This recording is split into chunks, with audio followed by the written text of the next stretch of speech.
yung mga idol. Ito meron akong use oil dito. Napanood ko to sa TikTok.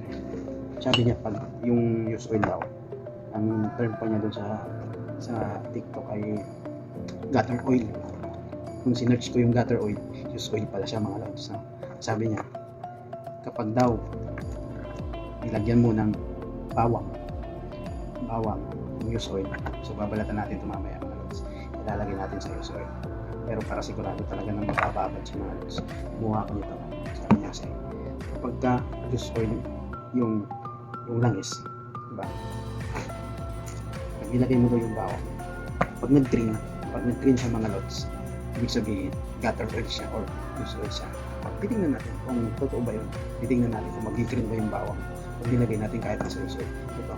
Kasi yung pagkakalam ko, mag-iiba yung kulay ng bawang kapag kasasuka mo siya. So, yung mga idol, nag-iiba yung kulay ng bawang kapag sa suka mo siya nilagay.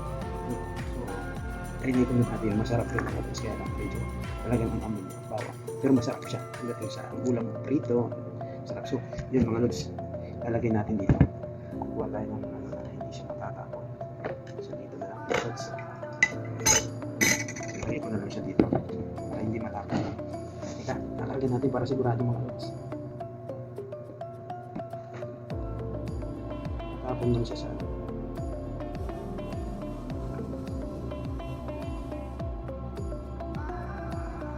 yan.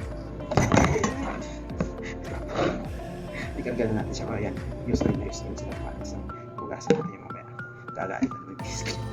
Tapon pa. Babalatan ko siya mga lods. Siyempre kailangan, balat na balat yan. Basta tanggalin natin yung balat. Ito mga lods, ginagawa. So, sabi nila pag kukukumbatan na yung sa bawang kasi may yan. Kakapal daw yung kukukumbatan. Yan, tanggal ko siya mga lods para masip-sip talaga. So, tanggalin natin. Kakargin natin yung bawang dito. Bababad natin yung lods. Babalikan natin yung bukas. Babalikan natin yung bukas. Bababad natin. Bukas ngayon. 11:07 na. So 11:07 na ng gabi. So bababad natin yan. So babalikan natin bukas ng umaga. Pero yung sabi kasi doon 5 minutes lang pwede na eh. So yan mga lods. So antay na tayo. Babalikan natin bukas na. A few moments later. Ayun mga lods. I-reveal na natin kung totoo ba yung sinasabi nilang gutter oil. Malalaman mo ba kung use oil o hindi.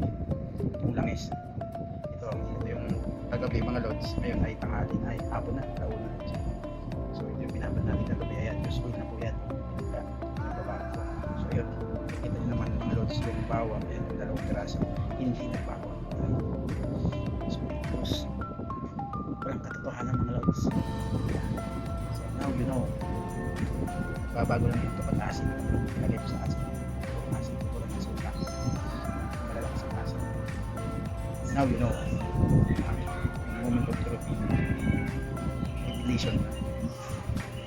Ulos ko ito, hindi. So hindi.